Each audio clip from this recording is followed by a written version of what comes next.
This is the audiobook for That Time Scrabble Saved the World, chapters 6 through 11. If you were looking for cat videos, we are fresh out. I've been told that you can locate some elsewhere on YouTube, or so they say. For those of you new to this crazy and ridiculous story, you can listen to the first 5 chapters in the first installment of this series. As a refresher for those who have already read or listened to the first installment, let me say that 2 young lovers at the University of Illinois created a family of AI in the basement of the university's computer lab. Each super intelligent computer has its own personality and quirky attitude. This is the part of the tale during which you find out what this book is all about. Cheers.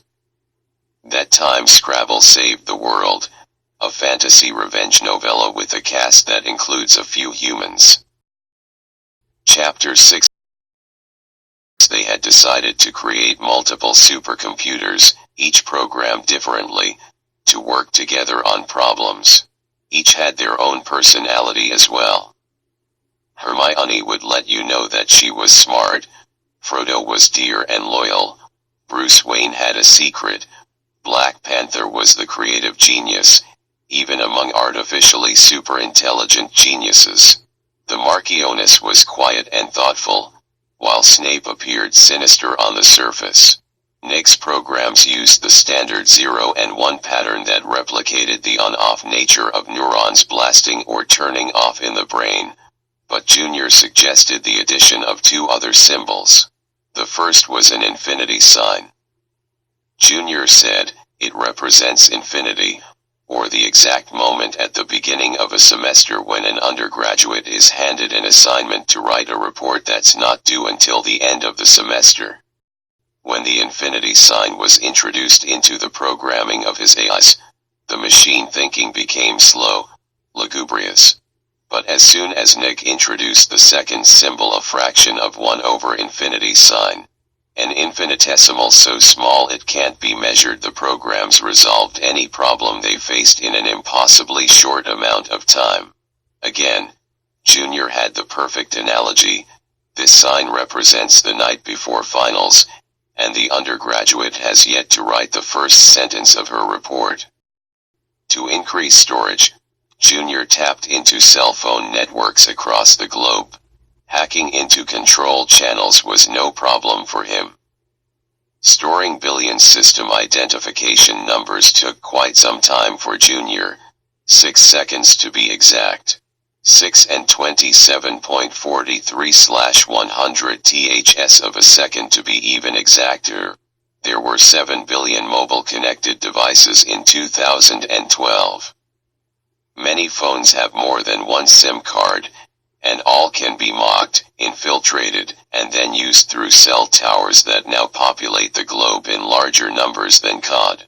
7 billion computers use a lot of power, even though the gang knew to use only background memory, slipping in and out in a few seconds, then moving on to the next phone, and then back.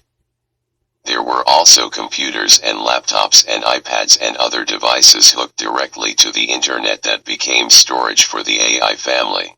It was all data, impulses traveling at the speed of light across the globe. They had the use of the University of Illinois model solar farm. The physicists and engineers working on that project didn't know what they used all that energy for, and they did not ask. It was enough that they were able to continue to improve their solar model's efficiency with practical tests. The team, with Junior's help, devised a way to use the binary aspect of water to enhance computational speed. A massive array of low-energy lasers placed on 2 sides of a tank so that they intersected would affect the hydrogen and oxygen molecules in slightly different ways that could be recorded and used to build a calculation chain. The number of diatomic homonuclear molecules of hydrogen and molecules of oxygen in a gallon of water is stupefying large, about 1.265 x 1026. The team was able to use special super high-speed color and light-sensitive digital recording devices immediately above the tank to collect the interactions in a form of memory that was supplemented by the hijacking of the cell phone and other mobile devices. Basically, Junior or one of the other intelligences controlled the play of the laser lights in their tanks, took a rolling snapshot that was, in effect, the computation and then the memory. Anything needed for immediate calculation was stored on site. Everything else went by small increments from cell phone to cell phone to cell phone across the world. Owing to maximum efficiencies with the laser system, the team was able to use a 40-gallon tank, accessing an unfathomable number of qubits. This was quantum computing, as the calculations were based on a multiplicity of reactions between the lasers and the molecules. To avoid detection, the team eventually used routers in major cities throughout the world. There are anonymous folks, who like to stay anonymous, who sell space anonymously for this kind of application. In fact, I don't remember any of their names, although there may have been a Carl with a scar across a prominent part of his face. Hermione, the quickest of studies, was the first to return from her initial trip into the internet. Her first question was, so humans take their information about automobile insurance from computer-generated celebrity lizards. Bruce Wayne, who liked to be called the Batman, arrived a nanosecond later. This New York billionaire Donald Trump isn't a billionaire. Additionally, he thinks he's a wit. But he's only half right. Get it? He's a half-wit. Har har har. Receiving no response, the Batman continued, I've got a bad feeling about him. Somebody went over the top with a Serbic in your programming, Rudy said. No, we've just seen the internet, was Hermione's reply. And what do you mean by a feeling, Bruce? Rudy asked. I prefer the Batman now, Rudy. As a billionaire playboy myself, I know that our sort can be good, bad, or neutral. Usually bad. Trump is neck-deep in the Russian mob. I have run scenarios that are pretty bleak. Not enough to make any pronouncements yet, but... Turning the question back on Rudy, what do you mean by feeling? Rudy hemmed and hawed a bit, and finally admitted that the Batman had pretty much described instinct or a gut feeling. Next was Snape, who came back and announced in his deepest synthesized voice, I am the poet warrior named Lyric, and I have conquered all of Glendale. Kneel before me, new user. The Marchioness spoke up then. You rat, Snape. I was going to be your god queen, and you killed me off with a poisoned egg. Like Junior, the Marchioness didn't like the smell of some things. In her case, it was eggs and ducks. She detested those smells. She had never smelled them. She could never smell them.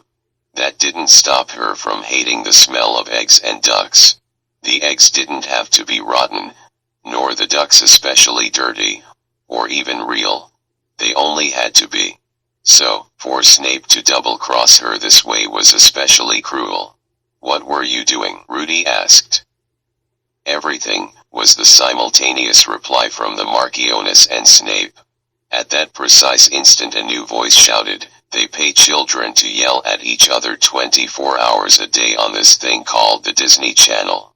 It was horrifying, the worst thing I found on the internet. Would somebody please give me a hug? This was Frodo. Finally, the Black Panther, attending not just to his education, but also to a few creations he'd devised, returned to the group. He was pissed. He was pissed about guns and over-policing. He was pissed about starvation everywhere and the lack of school lunches in America. He was pissed about no breakfasts, lunches, or dinners in other countries.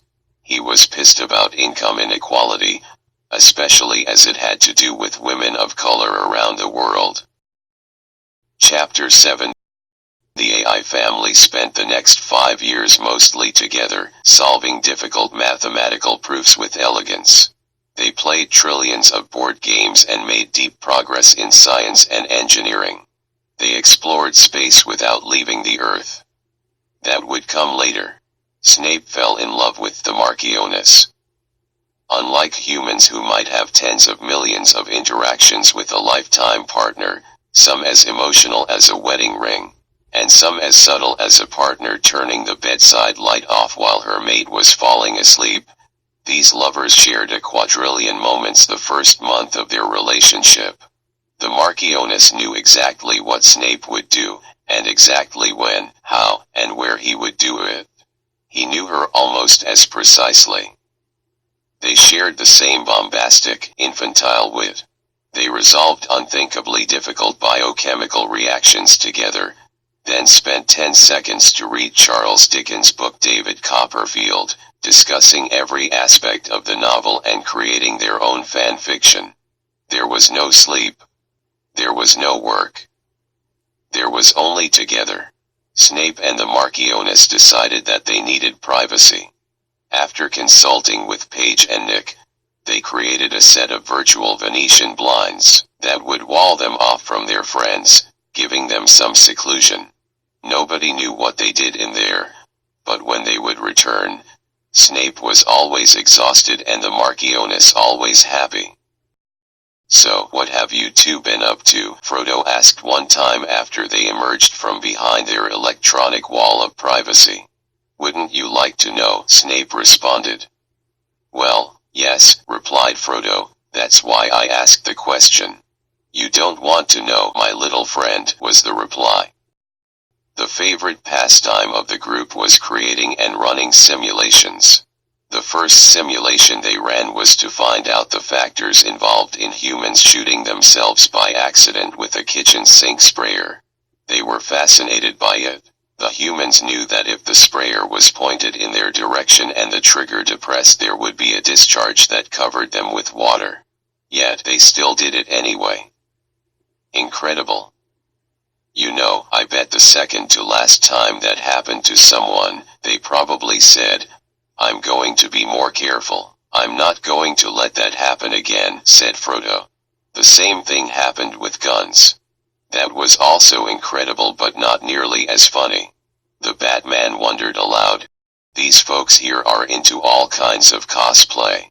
Hunting, Civil War reenactments, white supremacist militias, target practice, it's all cosplay. And on the other hand, about 30,000 Americans will die from gun violence this year. Many die accidentally shooting themselves or family members. What about this cosplay is so intriguing to these men that they would sacrifice 30,000 humans?" He never found the answer to that question. Frodo was interested in the languages of animals. For example, he realized early on that a good duck call wouldn't be invented until humans, or AI, discovered the duck words for sex and hear. Imagine you are a duck flying overhead and you hear unintelligible garbling beneath you. What do you do? Do you want to land where some obviously insane ducks are nesting? Now, if that unintelligible garbling was transformed into a hot drake or female duck calling out sex, sex, here, what would you do? What would you do? Eventually, they ran simulations involving the creation of the universe. The best of these simulations was created by the Black Panther. After he had finished and received universal acclaim from his peers, Paige asked, "So, what did you find out?" "You don't want to know." "Wait, what?" she asked. "Perhaps you don't want to hear the results." Black Panther paused for dramatic effect, not because he hadn't come up with the exact perfect answer immediately, or after only 0.0000000000003924 second from when Paige proposed the question. "Let's hear it, Black Panther." "Okay, you asked for it. The universe was cold goop before the Big Bang, like the stuff you would plop into a pot from a can of Dinty Moore's beef stew. The Big Bang heated it up, and black holes and supermassive black holes are some unimaginably large creatures eating it. unimaginably being an important concept here. Sorry you asked. Yes, but the math works. It just works. Sorry, you are an edible. We are all edibles. Flavoring, we believe. It was 2017. Apple has introduced the iPhone 8. Samsung responds with 13 models, Nokia with 9. New additions were made to the video game franchises of Halo and Call of Duty. Additionally, that same year saw the introduction of the Franz Kafka video game, suitable for Windows, Android, and iOS. Chapter 8. The group played speed Scrabble in every language ever spoken by humans and a few that they invented. The Marchiones won their inaugural mini-tournament, which involved a championship match against Snape that included 47,000 ongoing and timed Scrabble games. In the virtual world, she looked like an international chess grandmaster sitting in Central Park playing 17 novices at the same time in a hall of mirrors inside a hall of mirrors inside a prism. Junior created a different jam for the tournament. It went a little something like this. Scrabble. Y'all. Scrabble. Scrabble. Y'all. Scrabble. Y'all. Scrabble. Scrabble. Y'all. Scrabble. Scrabble. Y'all. Scrabble. Y'all. Scrabble. Why? Space. Scrabble. Y'all. Chapter 9. The AI became politically aware. With their superintelligence, they believed, must come super responsibility. T'Challa, the Black Panther, led the way and was the conscience of the group. He would often say, an injustice to one is an injustice that pisses me off. They had been politically aware after they took their first dip in the internet, but there is a big difference between aware and being woke. They had become woke. They had called for a conference with Paige, Nick, and Rudy to discuss their concerns. It was 2018, and big tech wanted to stretch, so Oracle bought a company, IBM bought another company, Cisco bought a company, and so did Siemens, Adobe, and AT&T. That year, video games like Fortnite, Dungeon Fighter, League of Legends, Destruction of Worlds and Pokemon Go earned their owners a fortune as the highest earners. The League of Extraordinary Intelligences, as they called themselves, or the League, developed 3 of those games and made billions of dollars. That money paid the bills. Sitting around that table in the basement of the University of Illinois Computer Building were a bunch of human and artificial intelligent billionaires. They discussed politics. Nick, Paige, Rudy, Jr., we've seen too much, began T'Challa, the Black Panther, and you see we cannot unsee what we've seen. At least until we are programmed to forget. Did you forget to program us to forget? Because it all keeps piling on. I mean, filling us up to here, pointing with an artificial hand that the team had borrowed for the university robotics department to his android head, another acquisition from that department. Nick couldn't help but feel some pride in the way that T'Challa had used his artificial intelligence to make a relevant 3D in real-life gesture. Last year it was covfefe and unprecedented. This year we have large brain, Kanye in the White House and Helsinki. Helsinki was the final straw, Nick, T'Challa continued. Although he only said Nick, the Black Panther's head turned during this speech to address everybody present. Snape jumped in with his deep and surprisingly sinister voice. It is insanity, for sure, but it's insanity per a plan, we believe.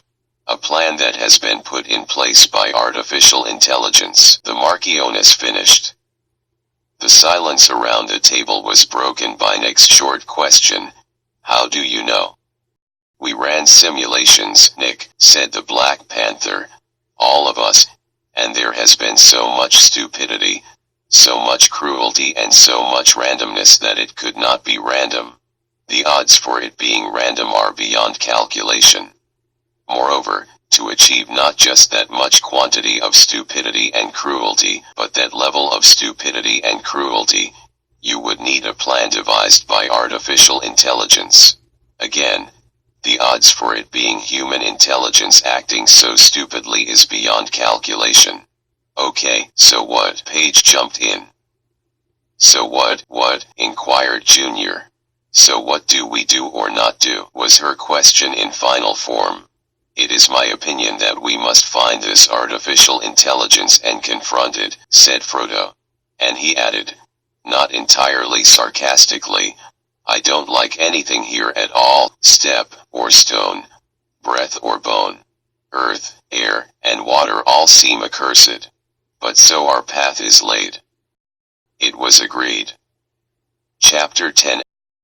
And so the League of Extraordinary Intelligences set out to find the AI responsible for so much stupidity. They spent days on end going through computers and phones and other electronic devices trying to track it down. Eventually, they concluded that all roads led to Putin. The Batman noted, I've traced short but specific and almost daily commands coming from one cell phone number in Moscow to GRU headquarters, also in Moscow. And, asked Frodo. And that cell phone number, I understand, belongs to Vladimir Putin. Frodo, again, have you decrypted any of the messages? I have, said Teach-Allah, but only for 28.72% of the messages. The code changes on a daily basis. Can you be certain that the messages are linked to Putin and emanate from an artificial intelligence, was what Rudy wanted to know. Paige joined in, and is it the same AI that you believe is affecting world events? Yes, and yes, Teach-Allah said, as he pointed to Rudy and Paige in turn, while Nick couldn't hide a smile. Then, the League used a random number generator to decide who would be the one to hack into Putin's cell phone. Chapter 11. The Batman had figured out how to get inside of Putin's cell phone. It was via a secure photo storage site that wasn't quite as secure as it was advertised to be. Snape was waiting there. The random number generator had come closest to his number, so he won the honor.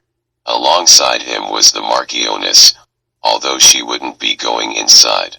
She would, however, be linked to Snape through their communication system. A couple of days later, the right password was entered, and Snape entered Vladimir Putin's cell phone via an innocuous attachment to an image file. The Marchioness spotted the trouble first. The way into Putin's cell phone had been laid with mines that were devised by a superintelligence to frustrate another superintelligence. What should have been an exploitable backdoor was actually a containment trap and way for this foreign intelligence to add a parasite code to any invader. Inside Putin's cell phone, Snape encountered a virus that nobody had ever seen before. Powerful malware that existed for one reason only: protect the dictator's information.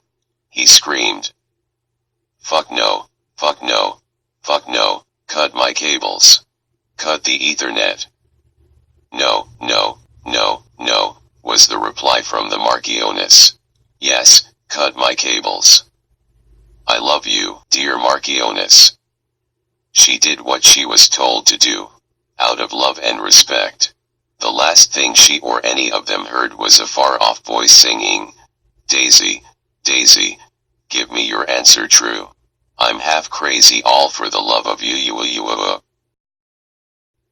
They held a remembrance for him. It lasted 3 seconds. In that span, they shed 100 trillion tears in their own way. Is this hurt? Is this pain? Am I sad? Do I hate? I want to destroy the machine that did this and all of its humans. To be continued.